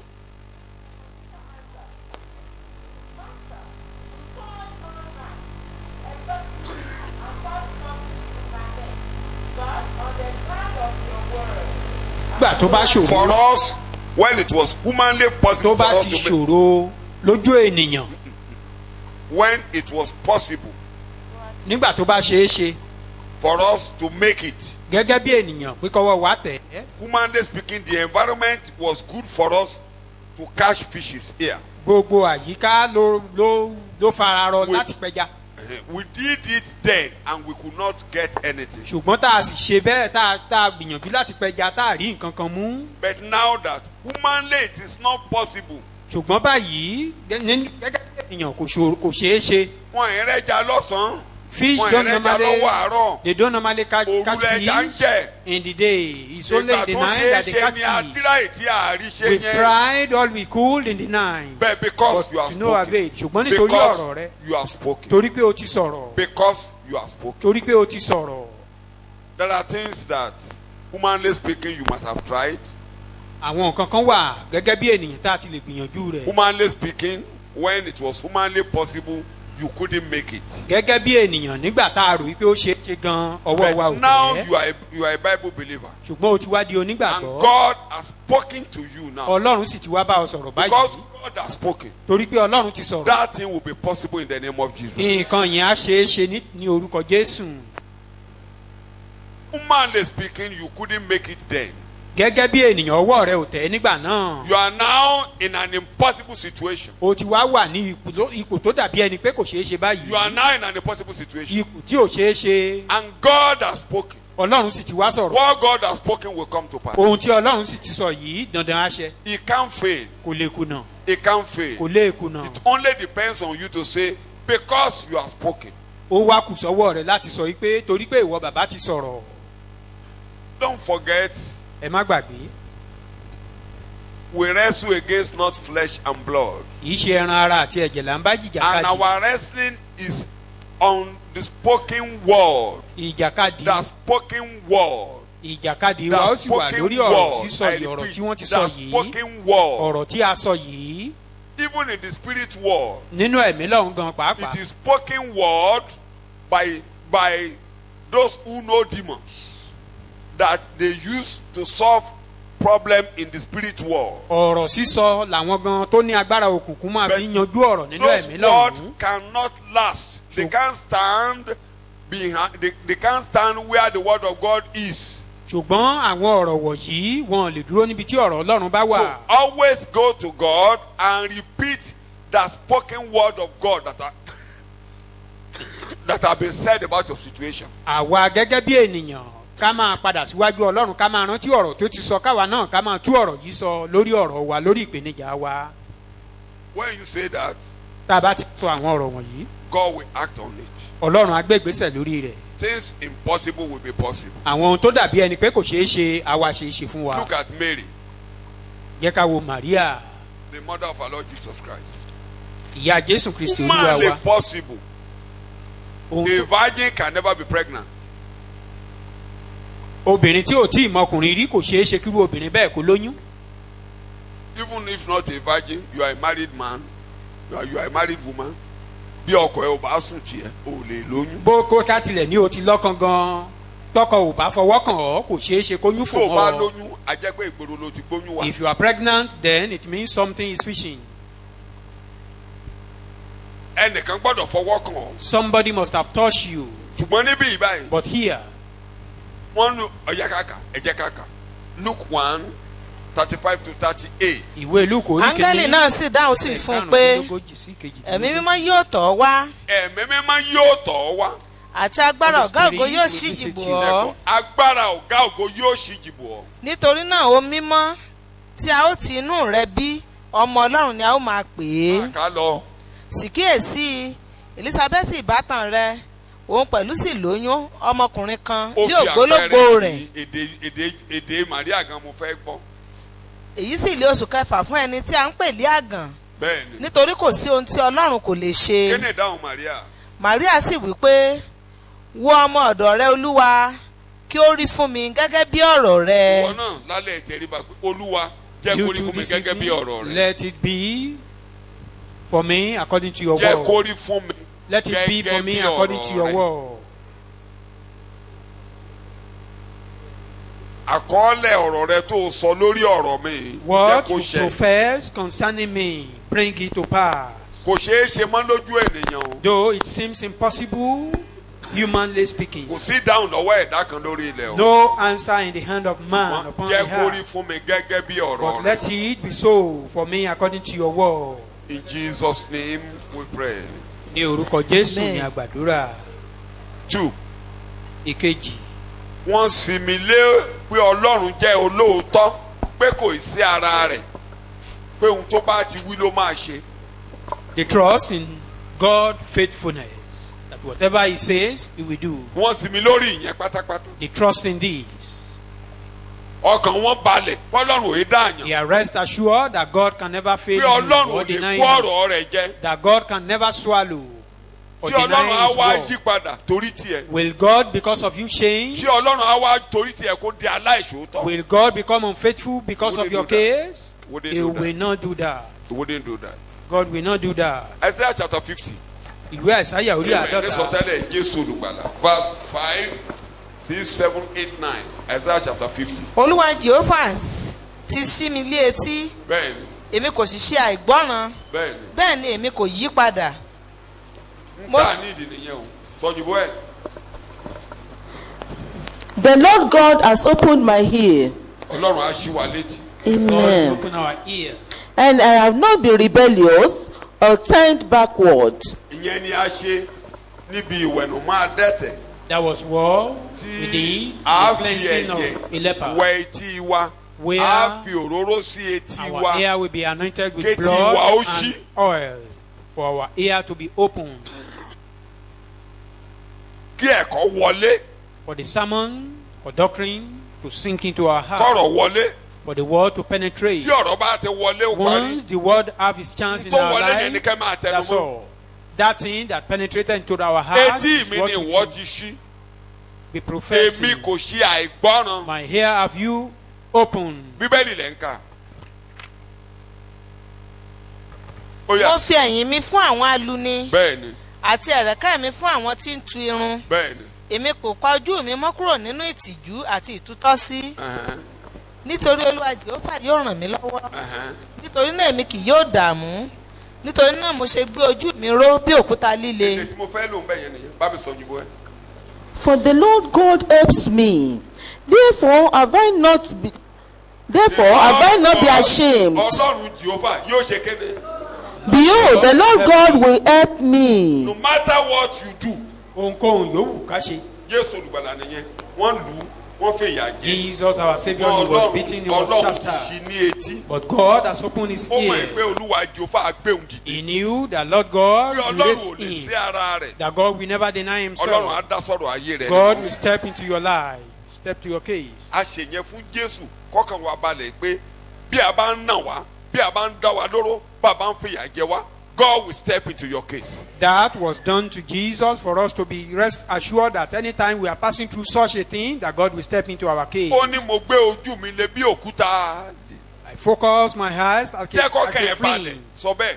Olúwa Just Jèhófà calm yóò down. ràn mí lọ́wọ́. The Lord Olúwa God Jèhófà will yóò help ràn me. mí Mo máa lọ́wọ́. gbójú òní tì mí. I know I will Ojú never òní be put tì into Mo mọ̀ pé shame. Olúwa máa dá sọ̀rọ̀. That God will step into my case. Amen. Amen. Amen. Amen. Amen. Amen. Amen. Amen. Nǹkan tí àwọn ìgbàgbọ́ kan tí àgbáyé wa lé gan lórí nìyẹn. That is Nǹkan our tí àwọn faith. akọni tí a bá ń sọ̀rọ̀ Sárà. Those are Nígbà words tí the men of Bíbélì Balaam. ń gbé kalẹ̀ lẹ́nu olùkọ́ ìwé Hébérù orí kọkànlá. In Ẹ jẹ́ kí n Hebrews tó wọ chapter ẹsẹ̀ 11, kọkànlá sí kejìlá. verse Mo 11 fẹ́ to yá 12. èdè lò níbẹ̀. Gbígbẹ́kẹ̀lé òtítọ́ Ọlọ́run pọ́lọ́run ò sí ara rẹ̀. Trusting in the Nípa- faithfulness of God. Yes. nípa ìgbàgbọ́ ni Sárà tìkára rẹ̀ pẹ̀lú fi ní agbára láti lóyún nígbà tí ó kọjá ìgbà rẹ̀ nítorí tí ó ka ẹni tí ó ṣe ìlérí sí olóòótọ́. Hear that language. Ẹgbẹ́ yẹn ẹ jẹ́ kankan. Because of faith, also Sarah herself received physical power to conceive a child, even when she was long past the age for it, because she considered God, who had given her the promise, to be reliable and trustworthy and true to his word. God promised him that bí a bímọ àbí bẹ́ẹ̀ kọ́. God promised her Time wá kọjá. that we have child. But it seems Gẹ́gẹ́ bí- the time is over. Wà á lẹ ọkàn rẹ mọ́. As human, we Ṣùgbọ́n settle, wọ́n fún ní everything èdè with confession. but he was given a confession. Èdè a confession yẹn ni language. pé má pe ọkọ rẹ ní Abraham mọ́. Don't Máa call pè ní your Abraham. husband Abraham again, but Bàbá call him ọlọ́mọ Abraham, púpọ̀. Tó bá ti jí láàárọ̀. father of many Bàbá children. Abraham. Each Tó náà day, bá ti jí he láàárọ̀. woke up, Màmá called her Sarah. husband, father of many Èdè children. ìgbàgbọ́ yẹn náà ní ká máa fi ṣe That ìjẹ́wọ́. they should Wọ́n mọ̀ be túmọ̀ rẹ̀. confessing the meaning, Bàbá the ọlọ́mọ language, púpọ̀. Bàbá father of ọlọ́mọ many bàbá children. ọmọdé hàn ó. the father of Ìyá many àwọn ọmọ children, wọ̀nyí o. the mother of Ìyá àwọn ọmọ many wọ̀nyí o. children, Èdè yẹn ni wọ́n ń sọ nínú ilé. and they believe in that language. Ó They dẹ̀ started sọ confessing it, títí tí ó fi and she dókùnrin. continued Bàbá till tóbìnrin. Màmá they both náà become di. impotent, Màmá náà dókùnrin. Wọ́n dẹ̀ ń sọ. and they continue Ìyẹn ni Ọlọ́run pronouncing fi the sọ pé word. wọ́n ń ka ẹni tó ṣe ìlérí sí i. That is why the Bible says, Ìjẹ́wọ́ yín He ló máa fi hàn wípé ẹ̀ka ẹni tí ó ṣe ìlérí sí i. Tí ẹ It bá ń is sọ our confession nígbà tí ó bá that dàbí ni we pé kò prove ṣeé ṣe. that we see the person that Ènìyàn ló make ń sọ̀rọ̀ promise Ọlọ́run are kọ́ ló faithful. sọ̀rọ̀ tó bá ti jẹ́ ènìyàn ló sọ̀rọ̀ forget. If man speak, you can forget But it. Ọlọ́run bá But ti ní if yóò once ṣe é ṣe, ó is máa God, if God is say, if God say it's possible, Ó believe ka ẹni it tí ó will be ṣe possible. ìlérí sí kí ni wọ́n pè ó. Wọ́n nítorí bẹ́ẹ̀ ọ̀pọ̀ bí iyanrìn onú òkun ní ọ̀pọ̀lọpọ̀ bí ìràwọ̀ ojú ọ̀run láì níye ó ti ara ẹnìkan jáde àní ẹni tí ó dàbí. Because he believe in he who has promised. Therefore, many children emanate from his body, just like the sound of the sea. Make sure your ears are open to the Bible. Káṣáàrí pé etí wa ṣí sí Bíbélì. Kọ́rọ̀ bá ti sọ̀kalẹ̀. Once the word come down, Mo máa ń lò léde. I do use it. Ẹ mo bá ṣe ń ṣẹ̀kọ́ rẹ́mà máa ń jáde. You know, at times, Rema do come out during sermon. Nínú illustration kankan Ọlọ́run léde tó máa ń gbé jáde. God has his own Ọlọ́run language dẹ̀ during léde fún ministration. ìṣòro tó ń bá ẹnìkan kan jà. And God has language for Á jù kalẹ̀. each challenges we Máa are gbé confronting. lọ. He will drop the language. Kò sí kó Go máa- home with that language. Máa gbé ọ̀rọ̀ yẹn lọ. Go home with that word. Máa tẹnumọ́ nígbà tí Continue emphasizing on it. kò sí ìrì. When there is Tí kò no sí òjò. dew and there is no Ojú ọjọ́ rain. gbẹ. When everything seems Máa dry. tẹnumọ́ nígbà tí igi ọ̀pọ̀tọ́ kò tilẹ̀. Confess it when the fig tree even tí ò sí èso refuses to nínú produce igi fruit. àjàrà. Máa tẹnumọ́ ọ̀rọ̀ tọ́lọ́run sọ. Continue confessing That's it. it. àwọn èèyàn náà People may be saying or may be shouting. ṣé bẹ́ẹ̀ nìyàn ni wọ́n. They are because they are human. Yorùbá náà ti sọ. According to one parable or ènìyàn proverb, ló ń sọ pé ayégún adégún. the people may say the thing is right. gbogbo àwọn tó ń sọ̀rọ̀ burúkú lónìí wọ́n á yí èdè padà lórí All ọ̀rọ̀ rẹ̀. those who are confessing badly don't concerning bother you today will with change their human language beings. Don't when bother God with step human your beings. case. Má yọra rẹ lẹ́nu pẹ̀lú ọ̀rọ̀ ténìyàn bá sọ. tèmi ni pé wọ́n máa bá yọ. Mine is people will celebrate me. mo ní wọ́n máa bá ọ ṣe. People will celebrate you. ṣé ọlọ́run á jókòó ti ọ̀rọ̀ rẹ̀ Will àbá God sí ara rẹ̀. stand with his word or he will deny himself? pé mo ní mo gbéde kan fún yín níjọ́ Sunday mo I ní gave you a language on Sunday. mo ní can God be wrong. Mo ní ṣe Ọlọ́run Are you ha wrong? lè kùnà bí? ṣé àṣìṣe lọ́lọ́run ṣe lórí ọ̀rọ̀ rẹ̀. Is God wrong mo on ní your wọ́n ló máa case? dáhùn rẹ̀ bóyá o ti make mistake lórí ọ̀rọ̀ Maybe rẹ̀. God has made a mistake tí o on bá your ti case. make mistake. As long n as tó sọ he did yóò not ṣẹ. what he professed, sọ what bẹ́ẹ̀ he n tó sọ speaks, yóò ṣe kéde. it will come to pass.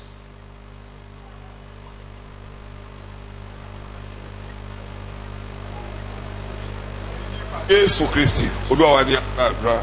In Jesus' mighty name, our Lord, ṣé we ẹrú pray. tọ́lọ́run nídìí lẹ́nu wa. What God needs Jésù from us. ìjẹ́wọ́ wa. Jesus, Jésù fẹ́ gbà our lọ́wọ́ yín confession. ní ká ẹ gbé ìjẹ́wọ́ Jésù. And that confession is what Satan wants to take away from us. ṣe lè máa bára yín níbi tọ́lọ́run mọ́ ẹ̀mú yín. As sẹ́ni tó long ń as you work out confess that lérí Ọlọ́run. statement, you just meet yourself where God wants you wọ́n to yìí be. ṣe nǹkan kan nípa rẹ̀. kí You mo ní will wọ́n not yìí even ṣe. do anything about lójijì it. láì rò Suddenly, tẹ́lẹ̀ láì ṣe suddenly, nǹkan kan nípa rẹ̀ unexpectedly, ní without doing àkọọ́lẹ̀ anything yóò about ṣẹ mọ́ ọ it. lára. And the plan of God will come to pass in our máa lives. ṣe ohun tó yẹ kó o máa ṣe lójoojúmọ́. Do what máa you should jẹ́wọ́ do Jésù daily. lójoojúmọ́. Confess Jesus máa ka daily. ìlérí yẹn jáde Read lójoojúmọ́ kó those máa fi promises jọ́sìn. daily. má And máa ṣe worship nǹkan God kan with it. nípa rẹ̀ o má Don't mọ̀ just fọ́ọ̀sì do ara ẹ̀ ojú anything. pé o ka Bíbélì o sọ jáde. Read Bible, Olúwa n tó pronounce wúre. it or confess it. The Lord, this is your kódà tó bá word. ní kàn mú tilẹ̀ Ábúráhámù nígbà tí áńgẹ́lì gan sọ fún wọn. If we are to talk of the house Ọlọ́run of ò kà yẹn Abraham, sí torí wọ́n ti Even jẹ́wọ́ when- láàárọ̀ wọ́n ti ṣèjẹ́wọ́ láàárọ̀. they've confessed in the Wọ́n morning. pé Abraham The wife Baba has náà sọ called pé her Sarah. husband Abraham, and Lọ́dọ̀ the husband Ọlọ́run called his wife wọ́n ti Sarah. pass. They've already Kí mo ní wọ́n ti passed ṣe? before God. Eo so èyí tí Sarah ní ní yàrá kò ní túmọ̀. The fact that ó kàn Sarah rẹ́rìn torí laughed pé in the at the Ọlọ́run backyard, olóòótọ́ ni ọ́ ṣùgbọ́n she only laughed at God. You are faithful. kò ní túmọ̀ sí Ọlọ́run mọ́. Is ìjẹ́wọ́ yẹn ni God wọ́n ń doesn't reckon ṣe with ìjẹ́wọ́ that. yẹn lọ́lọ́run jókòó but tì. their confession is what God is As men after. you will make a lot of blunders. Gẹ́gẹ́ bí But ènìyàn á God ṣe want to ọ̀pọ̀lọpọ̀ hear from àṣìṣe ṣùgbọ́n ìjẹ́wọ́ wa lọ́lọ́run fẹ́ ntẹ́ gbọ́. bá ti wí létí mi lòun fún yín. What you speak in my hearing is what I will do. ẹ wo àwọn ọmọ tó ń lọ sílẹ̀ ìlérí náà. Look at the children going to the land of promise. ṣé bí wọ́n rí èso ilẹ̀ tó dáa. They saw the fruit of the ìjẹ́wọ́ kan ni land, wọ́n fẹ́ bà gbogbo ẹ̀ jẹ́. but Wọ́n only nílẹ̀ náà contrary gbé níbi. confession that the land swallow. àwa ò lè lọ. We can't go. Kélẹ́bù ní. Caleb àwa lè said, ẹ jẹ́ kí á. We are able to do it. Let's Àwa move lè on. lọ. We can go. ìjọba ni wọ́n.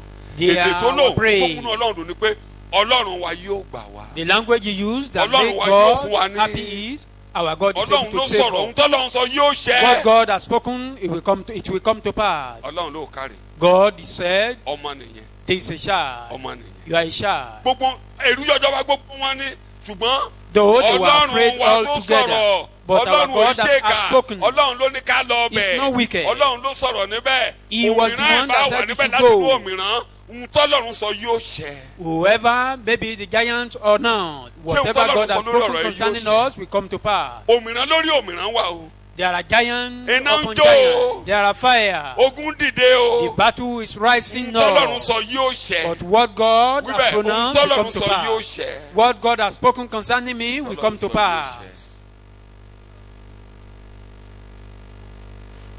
Wà. In Jesus' name we pray. a rí nǹkan méjì bí mi ò lè sọ tán màá fẹnu kan díẹ̀díẹ̀. We find two things. ìkíní Number one, àwọn ọmọ wọ̀nyí ju pé ká sọ pé Ọlọ́run ò lè gbà ni wọ́n ṣe tán àti kú. for even more than for them to say God cannot deliver, they are ready to die with their confession. n tó máa mú ọ tó ìtòkùtò torí pé ìṣòro dìde ìyẹn gbọ́dọ̀ yanjú nínú ọkàn rẹ. Instead of you talking rubbish Oh, because Satan. of problem, determine that come what may. Bá sọ pé àwọn èèyàn nígbàgbọ́. When we talk that people Ìgbàgbọ́ have takùtọ̀ faith, Ọlọ́run ni. that is strong faith. Ilé ìtàn fi ní kí Ẹ́sítérì lọ sí ọ̀dọ̀ ọba. Tó sọ pé ẹni When bá déwájú ọba òkú ló máa kú. Esther was instructed to go to the presence of the Ọ̀rọ̀ yẹn wá king, dùn. he Ó said, dùn dénú. anyone that go to the presence of king uninvited will Ẹ die. gbàwẹ̀ fún mi. But it was that Èmi word yóò pained lọ. her. Ó lòdì sí òfin. He now said, let people pray for me, Bí mo but bá I kú will go bẹ́ẹ̀. contrary to the law. If I die, I Torí die. òfin ti jáde. Because the Èmi law is yóò out lọ. already. I will Bó tilẹ̀ go. jẹ́ pé ó lòdì sí òfin. Though contrary to the law, Fún bá kú kí n kú. whatever happened, I will Ẹ die. jọ ṣé ó kú? Did she Ó ní ṣé ó die? kú? Did she Ó die? tún wọṣọ ẹ̀ báyìí tó lọ. As he put on her robe, Ọ̀nà tó dúró sí lókèrè rere ni kábíyèsí náà pa sí. the moment king saw her afar off, he Ojú rere stretched yóò dé bá forth ọdẹ his náà rìn àjò scepter. Your favor of God will accompany you along You the only journey. move in faith. You only Kìkì determine. kákọ̀ máa rìn pẹ̀lú ìgbàgbọ́ ká ní ìpinnu Pé lórí ọ̀rọ̀ yìí o. that on yóò this ṣeé ṣe. issue, my own Kí will ni be possible. àṣeyọrí Jóòbù nìyẹn? That is this. Èmi mọ̀ pé success of olùdáǹdè Job. mi ń ṣe kéne. I know my Redeemer liveth. Pé tó bá dán mi wò tán, máa yọ After bí trying kéne. me, I will come out Ẹ o, ó yọ àbí as kò yọ. gold. They were determined. Torí pé wọ́n ti pinnu. Pé iná ń jó yí ọká. That Kò túmọ̀ sí pé ayé ẹ ti dàrú. fire is burning round about you doesn't mean your life is shattered. Mo máa ń sọ lójoojúmọ́ ohun tó I ń do ṣe yín say lónìí. what is Ohun tó ń happening ṣe to yín you lónìí today kò lè determine ayé yín. cannot Are determine you your listening to me? future. Your present condition cannot determine. Pé ipò tá a wà lọ́wọ́lọ́wọ́ kò lè sọ bí ọjọ́ It ọdún is kọ́lá what pinnu will bọ́jọ́ determine your làwa ṣe life rí. is the way you see Christ.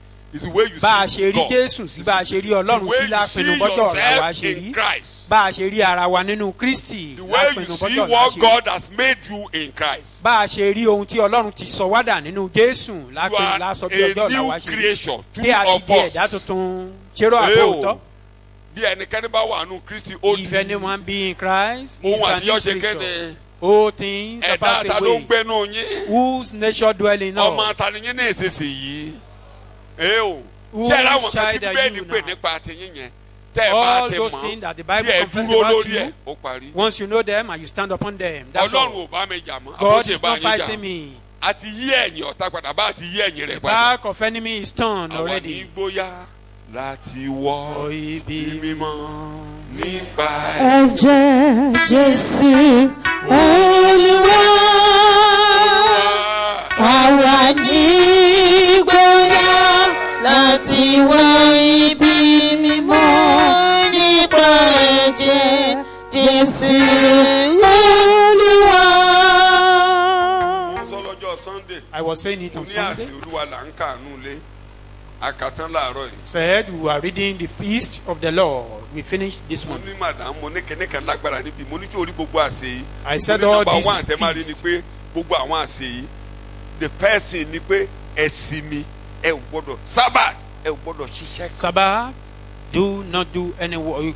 Kí la Don't do pè any wá sí work. ẹ̀yin ọmọ Ọlọ́run? What are we called for? We are called for rest. Ohun tó bá tẹ máa bá ìsinmi ẹ jẹ́ gbógun ti Ọlọ́run. Anything that want to Jẹ́ kó hinder kẹ́ ẹ your balẹ̀, rest ìsinmi is la waging pè wá war sí. against God. Calm down. We are called on to rest. Kí mo láàgbé wá sí? Ẹ wá sí ọ̀dọ̀ mi. Come unto me, Tá a di all ye that Máa fún labor dédékéde. and with heavy laden, I will give you rest. mo ní ẹ̀túrí nínú ẹbọ yìí o. We see it in this Ní sermon. gbogbo pátápátá kan wá so mọ́ ẹbọ. For them to cleave to Ní that ẹbọ àti sacrifice. méjèèjé kan so mọ́ ẹbọ. In Ẹ all ṣáàjì- those 7 ẹ dì wọ́n feasts, síbẹ̀. cleave to the sacrifice, to the Ẹ dì offering. wọ́n síbẹ̀. Àtọ̀sí pé kán bá a sí ẹ dì mọ́ ẹbọ síbẹ̀. Ní Cleave gbogbo àsè to the pátápátá. sacrifice. Leviticus 23 ni In o. all Ẹ those dì mọ́ ẹbọ. feasts. That is Leviticus chapter Kíní kan wà 23. lágbára. There is one thing that is Particularly, very strong The there. Feast of Tabernacle. Mo sọ fún ìyàwó mi láàárọ̀ ìmọ̀ ni. Ìyẹn àgọ́ àjọ. A gbọ́dọ̀ máa ṣe bí ìdílé. A We gbọ́dọ̀ must máa be ṣe doing bí it as a ìjọ. family. We must be doing it as a Tó bá church. ti di tabernacle yẹn, When they go to that tabernacle, wọ́n á gbé that is ìwé the feast of tabernacle. wọ́n á kà sétí gbogbo ọmọ lẹ́ẹ̀kan lọ́dún. Ọlọ́run fọwọ́ sí convention. God even support Convention, confession. Bíbélì That ni is, mo they gbé. read Bible, Mo lọ́lọ́run ṣe. the then Bible to, Tí ẹ to kó all ìjọ children jọ, of God. tí ẹ ṣẹ̀kọ́ fún wọn. You gather the whole church dúró lé lórí. and you read to Tó jáyé them yín. the standard of the Ẹ kà sí church. wọn létí kan. What church believe in, you read it to their hearing. Ẹ máa káwọn ọmọ yín jọ lóòrèkóòrè. Gather your children often, Ẹ kà sí wọn létí. read it to their hearing.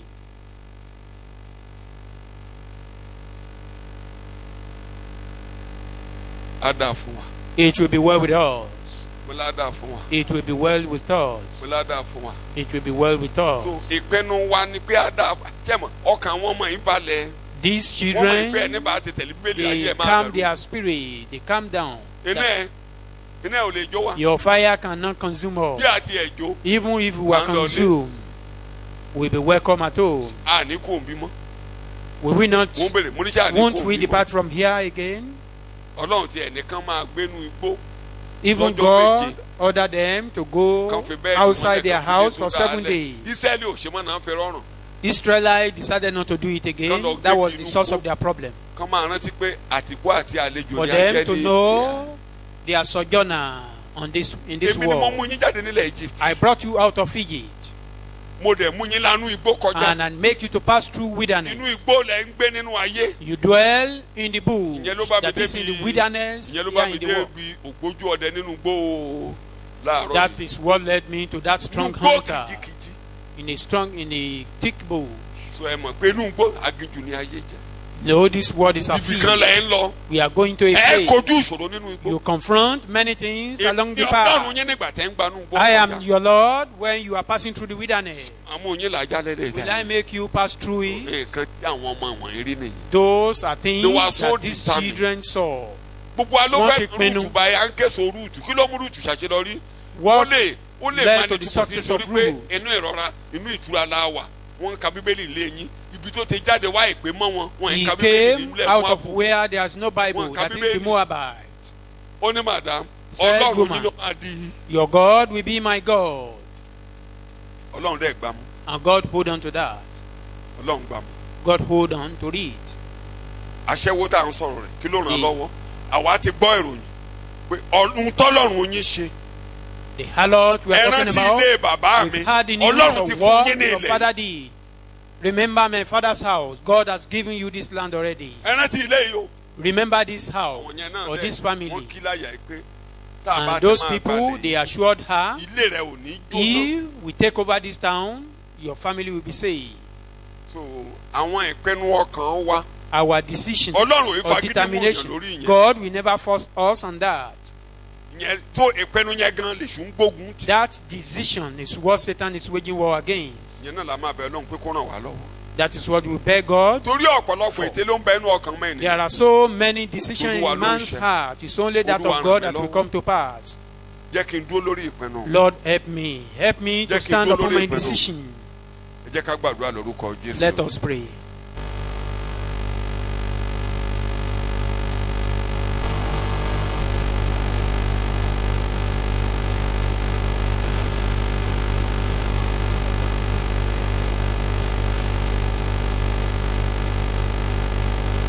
Olúwa wa ni a gba àdúrà. Amen. Oore ọ̀fẹ́ Jésù Kristi Olúwa wa. Ìfẹ́ mọ̀ ti Ọlọ́run. Ìdàpọ̀ ti àwọn èèyàn mọ́. Ó máa bá a gbé láti sìn ín lọ àti títí láéláé. Amen. Praise the Lord. hallelujah. Praise the living Jesus. Àdúrà wa.